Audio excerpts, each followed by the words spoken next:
நெருப்பாற்றில் நீந்தி வெற்றி பெறுவது என்று நீங்கள் கேள்விப்பட்டிருப்பீர்கள். ஆனால் ரஞ்சித் அவர்கள் வெறுப்பாற்றில் நீந்தி வெற்றி பெற்றிருக்கிறார். பொதுவாகவே தமிழ் சூழலில், தமிழ் இலக்கியங்களில் வந்து என்ன பண்ணுவாங்கன்னா, புராண இதிகாசங்களை, குறிப்பாக இந்து மத புராணங்களை வந்து த்ரூ த ஆர்ட் வந்து இன்டர்பிரட் பண்ணுவாங்க. இப்போ இலக்கியத்தில் வந்து பார்த்தீங்கன்னா, புதுமைப்பித்தன் காலத்திலேருந்து வந்து பார்த்தீங்கன்னா அகலிகை, சாப விமோசனம் அப்படின்னு சொல்லிட்டு சிறுகதைகள் வழியாக பண்ணியிருக்காரு. எம்பி வெங்கட்ராமன் வந்து பார்த்தீங்கன்னா நித்திய கண்ணி அப்படிங்கிற ஒரு நாவல் எழுதியிருக்காரு. இப்போ ஜெயமோகன் வந்து பார்த்தீங்கன்னா வெண்முரசு அப்படின்னு சொல்லிட்டு எழுதுறாரு. எஸ் ராமகிருஷ்ணன் உபபாண்டவன் எழுதுறாரு. இது எல்லாமே அவங்களாம் என்ன பண்ணுறாங்கன்னா, இந்து மதத்தினுடைய ஒரு எபிக்னஸ் வந்து இன்டர்பிரட் பண்ணுறாங்க. அந்த மதத்தை ஏதோ ஒரு வகையில் ஆர்ட் வழியாக அவங்க கொண்டு வந்துட்டே இருக்காங்க.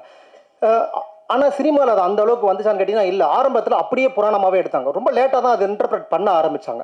நான் என்னோட நினைவில் இருந்து சொல்கிறேன். அப்படி சொல்லணும்னா வந்து தளபதி படத்தை சொல்லலாம். தளபதியில் வந்து அந்த மகாபாரதத்தை இன்டர்பிரட் பண்ணியிருந்தாங்க. அப்புறம் ராவணனில் வந்து மணிரத்னம் வந்து அதை பண்ணியிருப்பார். அதுக்கப்புறம் வந்து பார்த்தீங்கன்னா காலாவில் வந்து ரஞ்சித் வந்து பண்ணியிருப்பார். அப்புறம் வந்து இப்போ சமயமாக பேரடைஸ்னு ஒரு படம் வந்து, இந்த படங்கள் எல்லாமே இந்த ஹிந்து ரிலீஜியன்ஸை, ஹிந்துவோடைய பேக்ரவுண்டை வந்து அவ்வளோ இன்டர்பிரட் பண்ணியிருக்கோம். ஆனால் முதல் முறையாக இந்திய சினிமாவிலே ஒரு பௌத்தத்தை இன்டர்பிரட் பண்ண படம் தங்கலான் தான். ஸோ அந்த வேதனை சொல்லிடும் ராகத்திலே வேகுதே என் மனம் மோகத்திலே, இந்த அந்த அந்த இடத்துல அவர் ஒரு மாதிரி பண்ணுவார். அந்த உடல் மொழிக்கு நான் வந்து அடிமை. அப்போலேருந்து அவர் வந்து நான் ரொம்ப ரசித்து பார்ப்பேன். அடுத்தபடியாக தமிழ் பிரபா அண்ணனை அழைக்கிறேன். ஏன்னா அந்த பர்டிகுலர் டைம்லைனுக்கு ஏற்ற டைலக்டும் அந்த உச்சரிப்பையும் இவங்க தான் பார்த்து ஒர்க் பண்ணி கொடுத்துருக்காங்க. Please sir. ஊடக நண்பர்களுக்கும் மேடையில் அமைந்திருக்கும் திரைக்கலைஞர்களுக்கும் என்னுடைய வணக்கங்களை தெரிவித்துக் கொள்கிறேன். எனக்கு பர்சனலாக இந்த ஈவெண்ட் வந்து ஒரு 2 ஸ்பூன் அதிகமான ஒரு மகிழ்ச்சியை கொடுக்குறத நான் ஃபீல் பண்ணுறேன். ஏன்னா நான் சினிமாவுக்கு அறிமுகமாகி ஒரு ஹேட்ரிக் சக்ஸஸாக எனக்கு இந்த படம் இருக்குது. ஸோ ரொம்ப நன்றி. Sarpatta, blue star and Thangalaan success meet தொடர்ந்து ரொம்ப சந்தோஷமாக இருக்குது. என்ன சினிமாவில் அறிமுகப்படுத்திய இயக்குனர் பா ரஞ்சித் அவர்களுக்கு இந்த மேடையில் நான் நன்றி தெரிவித்துக் கொள்கிறேன். ரஞ்சித்தோட தொடர்ந்து நான் வேலை செய்யும்பொழுது நான் திரைக்கதை அவரோட சேர்ந்து தான் கற்றுக்கினேன். நான் ஒரு நாவலிஸ்ட் பேக்ரவுண்ட்லேருந்து தான் வரேன். ஸோ திரைக்கதை எனக்கு அவர் தான் சார்பட்டாலேருந்தே சொல்லி கொடுத்தாரு. ஒரு படத்துலேயும் நான் ஏதாவது ஒன்று கற்றுக்கிறது வந்து அவ்வளோ டிஸ்கவரிங்காக இருக்கும். குறிப்பாக தங்கலானில் வந்து நான் ஒரு வேர்ஷன் எழுதும்போது எனக்கு வந்து இந்த தங்கலான் தன்னுடைய கிராமத்தில் வந்து கிணத்துக்காக பள்ளம் தோண்டும் போது ஒரு சின்ன புத்தர் சிலை கிடைக்கும் அப்படிங்கிற மாதிரி எழுதியிருந்தேன். அது அவர்கிட்ட சொல்லும்போது ரொம்ப சந்தோஷப்பட்டார். ஐடியாவே பயங்கர இன்ட்ரெஸ்டிங்காக இருக்குன்னு. ஆனால் அது அவர் மாற்றின விதம் வந்து தங்கலானுக்கு அந்த சிலை கிடைக்க வர, அந்த சிலை வந்து காடையன் இருக்கும்போதே அந்த சிலை அங்கே இருக்கட்டும், தங்கலான் அந்த சிலையை கண்டுபிடிக்கணும் அப்படின்னு சொல்லும்போது ஒட்டுமொத்த கதையோட டைனாமிக்ஸே வந்து மாறிடுச்சு. அது அந்த படத்தோடைய மெட்டாஃபரிக்கலாக வந்து அது மாறிடுச்சு. ஒரு திரைக்கதைக்குள்ள ஒரு எலிமெண்ட்ஸை, ஒரு ஆப்ஜெக்ட் எப்படி பயன்படுத்தணுங்கிறது ரஞ்சித் எப்போதுமே எனக்கு வந்து மாஸ்டர் தான். ஸோ திரும்ப நான் அவர்கிட்ட வந்து கற்றுக்க தான் வந்து விரும்புகிறேன். குறிப்பாக இந்த சார்பட்டா படத்தில் வந்து பார்த்தீங்கன்னா நான் எழுதுறது மட்டும் இல்லாமல் அந்த படம் முழுக்க அவரோட வந்து நான் பணிபுரிஞ்சு வேலை செஞ்சேன். அந்த படம் கொடுத்த ஒரு அங்கீகாரம் தொடர்ந்து நிறைய படங்கள் வந்ததால் என்னால் இந்த படத்தில் அந்தளவுக்கு ஷூட்டிங் ஸ்பாட்டெல்லாம் வேலை செய்ய முடியாமல் போச்சு.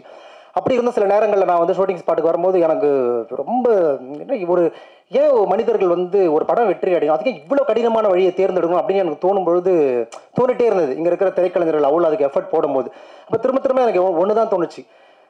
ஏதோ ஒரு வகையில் பார்வையாளர்கள் நம்ம அடுத்த கட்டத்தை நகர்த்தி கொண்டு போயிட முடியுமா தன்னுடைய கலையின் வழியாக. அப்படித்தான் இந்த நடிகர்களும் இயக்குனரும் இந்த கதையை தேர்ந்தெடுத்தது அப்படி தான் வந்து நான் வந்து பார்க்குறேன். ஏன் இன்னைக்கு இருக்க ட்ரெண்ட் படி ஒரு படத்தை எடுத்துகிட்டு ஏன் போகக்கூடாது, ஏன் ஒரு ஹீரோ அந்த கதையை சூஸ் பண்ணக்கூடாது, ஒரு எலிவேட் பண்ணணும் ஆடியன்ஸ் த்ரூ த ஆர்ட் மூலமானு சொல்லிட்டு அவங்க பண்ணாங்க. அது சக்ஸஸ்ஃபுல்லாக பண்ணியிருக்காங்க. அதுக்கு சாட்சி தான் இந்த மேடை.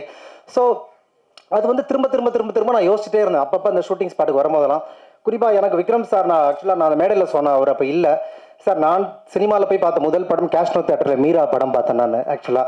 ஸோ அதுக்கப்புறம் ஏதோ ஒரு சின்ன பையன் முதல் முறை பார்த்த சினிமா மீரா. அதுக்கப்புறம் திரும்ப வந்து எனக்கு அவரோட நல்ல ஒரு ஞாபகம் இருக்குது. ராவணன் படத்துக்கு வந்து ஒரு கூட்டம் வச்சாங்க. நீங்கள் வந்து சியான் சார் சந்திச்சு நீங்கள் வந்து பேசலாம், உங்களுடைய கருத்துக்களை சொல்லலாம்னு சொல்லிட்டு. ஸோ எல்லாரும் தங்களுடைய கருத்துக்கள்லாம் சொன்னாங்க. நான் கொஞ்சம் அந்த படத்தை பற்றி அப்படி இப்படின்னு சொன்னேன். ஸோ எல்லாரும் ஃபோட்டோ எடுக்கும்போது எனக்கு கிட்ட போகிறதே கொஞ்சம் அப்படியே தயக்கமாக இருந்தது. அவர் தோல் மேலே கை போட்டு என்ன பண்ணுறீங்க அப்படின்னு கேட்டார். சார் ஒரு பிபிஓவில் நைட் ஷூட் வேலை செய்கிறேன் சார், நீங்கள் இருக்க வேண்டிய இடம் சினிமா தான் சொன்னார். ஆக்சுவலாக இப்போவுமே ஞாபகம் இருக்குது எனக்கு. ரொம்ப நன்றி சார். அந்த ஃபோட்டோ என்னோடய ஃபேஸ்புக்லேயுமே ஆக்சுவலாக இருக்குது, அவரோட நான் இப்போ எடுத்த ஃபோட்டோ. ஸோ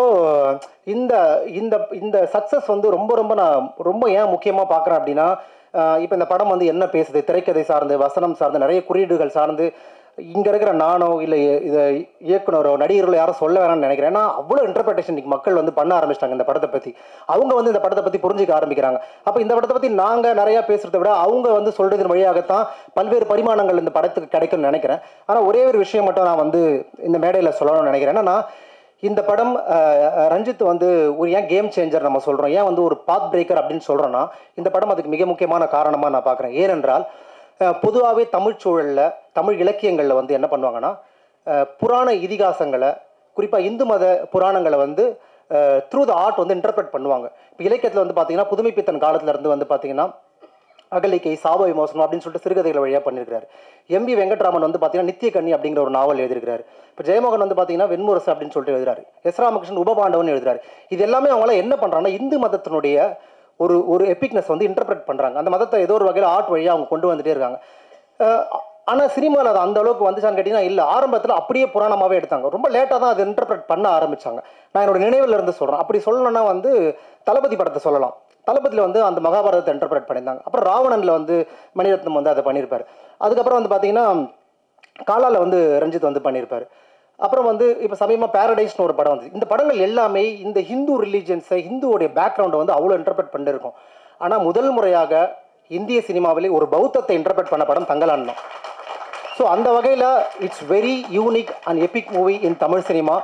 ஸோ அந்த படத்தில் நானும் ஏதோ ஒரு வகையில் ரஞ்சித் அவர்கள் உதவி செஞ்சுருக்கிறேன் அப்படின்னு நினைக்கும் பொழுதும் இந்த வெற்றியை உங்களோட பகிர்ந்துக்கணும்னு நினைக்கும் போதும் ரொம்ப மகிழ்ச்சியாக இருக்குது.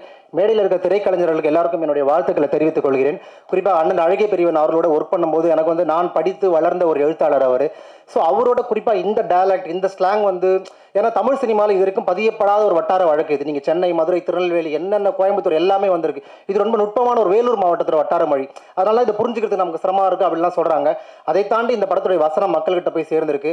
ஸோ தொடர்ந்து நீங்கள் ஊடகங்கள் எங்களுக்கு ஆதரவு தரணும் என சொல்லி இந்த மேடைக்கு வாய்ப்பளித்த இயக்குனர் ரஞ்சித் அவர்களுக்கும் படக்குழுவினருக்கும் என்னோட நன்றியை தெரிவித்துக்கிறேன். நன்றி. தேங்க்யூ. மேடையில் இருக்கிற ஆளுமைகளுக்கும் அரங்கில் இருக்கிற ஊடக நண்பர்கள் அனைவருக்கும் என்னுடைய வணக்கம். தங்கலானில் பணிபுரிந்தது எனக்கு மிகவும் சிலிர்ப்பூட்டக்கூடிய ஒரு அனுபவம். அது நெருப்பாற்றில் நீந்தி வெற்றி பெறுவது என்று நீங்கள் கேள்விப்பட்டிருப்பீர்கள். ஆனால் ரஞ்சித் அவர்கள் வெறுப்பாற்றில் நீந்தி வெற்றி பெற்றிருக்கிறார்.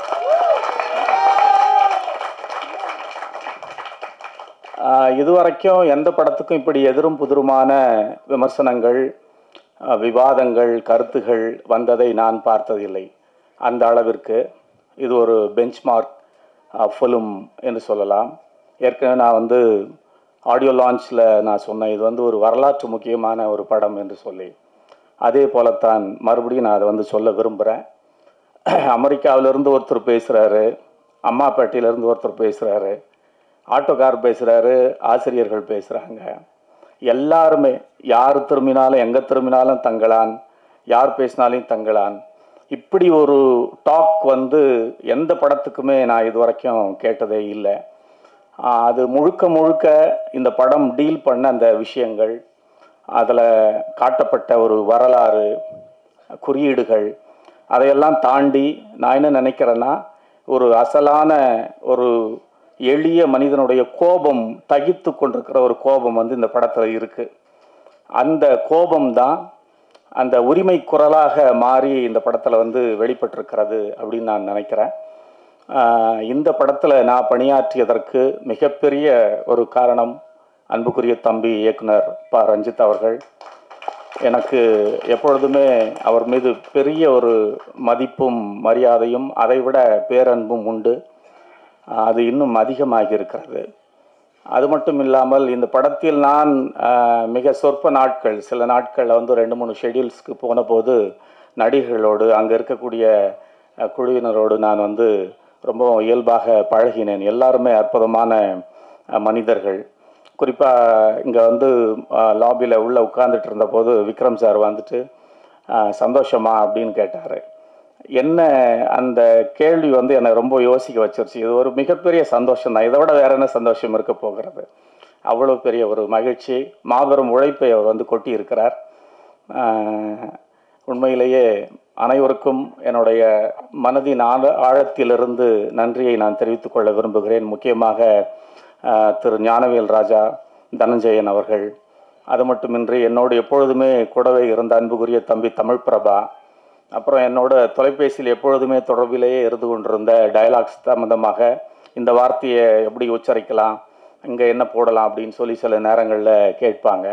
அன்பு, அசிஸ்டன்ட் டைரக்டர் அன்பு, அதே போல் விடுதலை சிகப்பி, அப்புறம் அன்புக்குரிய மற்ற தம்பிகள், மிக முக்கியமாக சஞ்சய், இப்படி எல்லாரையுமே நான் சொல்லலாம். எல்லோருக்குமே நன்றி.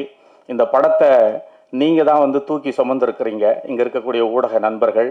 இதை இன்னும் அதிகமாக நீங்கள் பரவலாக்க வேண்டும், இன்னும் இதை வந்து பெரிய அளவில் வெற்றி பெற வைக்க வேண்டும் என்று கேட்டுக்கொள்கிறேன்.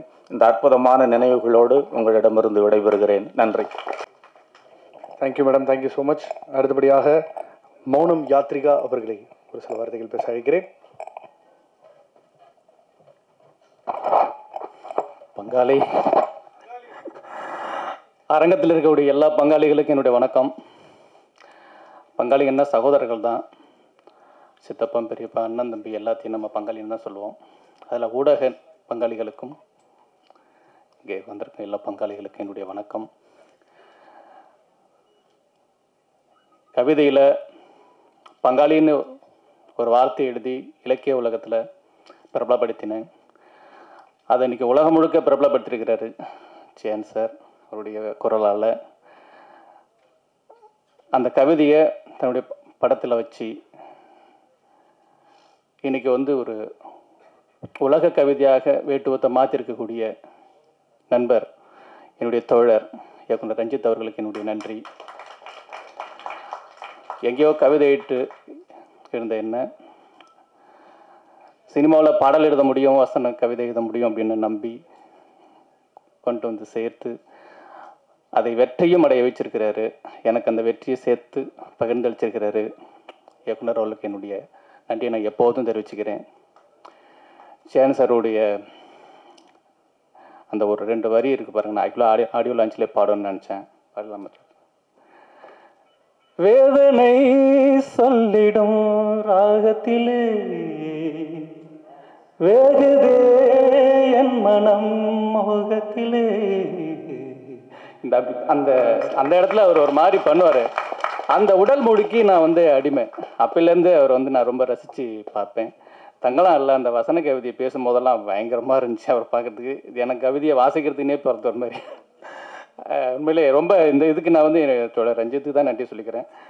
என்னை வந்து ஒரு என்ன சொல்கிறது, இந்த வெளிச்சத்தில் நிப்பாட்டி அழகு பார்க்குறவங்களுக்கு என்னுடைய நன்றி நான் வாழ்நாள் முழுக்க தெரிவிக்கிறேன். இந்த படத்தை வெற்றி படமாக்கிய மக்களுக்கும், வெற்றி படமாகிறதுக்கு எல்லா வகையிலுமே துணை புரிஞ்சிட்டு இருக்கிற ஊடக நண்பர்களுக்கும் இந்த நேரத்தில் என்னுடைய நன்றி தெரிவிச்சுக்கிறேன். ஒரு வரலாறு, தொன்மம், மாய யதார்த்தம் இப்படி எல்லாத்தையும் ஒன்றா சேர்த்து ஒரு பிரம்மாண்டமான ஒரு என்ன சொல்கிறது, ஒரு உண்மையான படத்தை இந்த உலகத்துக்கு கொடுக்க முடியும் அப்படின்னு அந்த படத்தின் மூலமாக நாங்கள் நிரூபிச்சிருக்கிறோம். அதில் என்னுடைய பங்களிப்பும் இருக்குங்கிறது எனக்கு பெரிய மகிழ்ச்சியாக இருக்குது. இந்த மகிழ்ச்சி அளித்த எல்லாருக்கும் என்னுடைய நன்றி, அன்பு.